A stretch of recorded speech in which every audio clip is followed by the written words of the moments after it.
Hello అండి, ఎలా ఉన్నారు అందరూ? Welcome to cook with Humaira. ఇవాళ మనం చేయబోయే రెసిపీ బెండకాయ పులుసు అండి.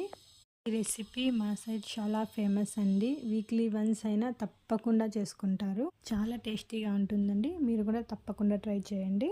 దీనికోసం ముందుగా బెండకాయలను వాష్ చేసి తుడుచుకొని తేమ లేకుండా సన్న సన్న ముక్కలు 1 ఇంచ్ ముక్కలుగా కట్ చేసుకోవాలండి. మీద ప్యాన్ పెట్టి బెండకాయల ముక్కలు కొద్దిగా ఆయిల్ వేసి మంచిగా వేయించి పక్కన పెట్టుకోవాలండి. ఇప్పుడు మసాలా కోసం ఒక మిక్సీ జార్ తీసుకొని కొద్దిగా వెల్లుల్లిపాయలు, ఒక పెద్ద సైజ్ ఆనియన్, 3 మీడియం సైజ్ టమాటాలు, లవంగాలు, కొద్దిగా కొబ్బరి, తురుముకున్న కొబ్బరి వేసుకొని మంచిగా మిక్సీ పెట్టుకోవాలండి. స్టవ్ మీద కుక్కర్ పెట్టి సరిపడినంత ఆయిల్ వేసి కొద్దిగా వేడయ్యాక ఆవాలు, కరివేపాకు, సన్నగా కట్ చేసి పెట్టుకున్న ఆనియన్స్ వేసి కొద్దిగా వేగనివ్వాలి. కొద్దిగా చింతపండు కడిగి నానబెట్టి పెట్టుకోవాలండి. ఆనియన్స్ కొద్దిగా బ్రౌన్ షేడ్ రాగానే మనం మిక్సీ వేసి పెట్టుకున్న మసాలాని ఇందులో వేసి మంచిగా వేగనివ్వాలండి. ఒక 5 మినిట్స్ వేగిన తర్వాత ఆయిల్ మంచిగా పైకి తేలుతుందండి. ఇప్పుడు ఇందులో 1 స్పూన్ ధనియాల పొడి, 1 స్పూన్ కారం పొడి, కొద్దిగా పసుపు వేసి వేగనివ్వాలండి.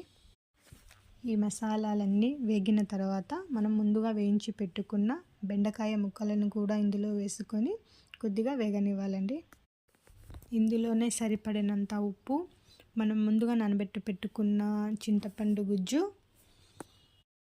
కూరకు సరిపడినంత నీళ్లు పోసుకొని కొద్దిగా కొత్తిమీర వేసి కుక్కర్ మూత పెట్టి 2 విజిల్స్ వచ్చే వరకు ఉడికించుకోవాలండి. ఈ కర్రీ చాలా టేస్టీగా ఉంటుందండి. చపాతీ లేకైనా, రైస్ లేకైనా, రాగి సంగటి లేకైనా చాలా టేస్టీగా ఉంటుందండి. ఒకసారి తప్పకుండా ట్రై చేయండి. ట్రై చేసి మీకు ఎలా కుదిరిందో తప్పకుండా కామెంట్ చేయండి. అలాగే నా ఛానల్ మీరు ఫస్ట్ టైం చూస్తున్నట్టయితే ఒక చిన్న లైక్ చేసి సబ్స్క్రైబ్ చేసి ప్లీజ్ నన్ను సపోర్ట్ చేయండి. మీ సపోర్ట్ నాకు చాలా అవసరం అండి.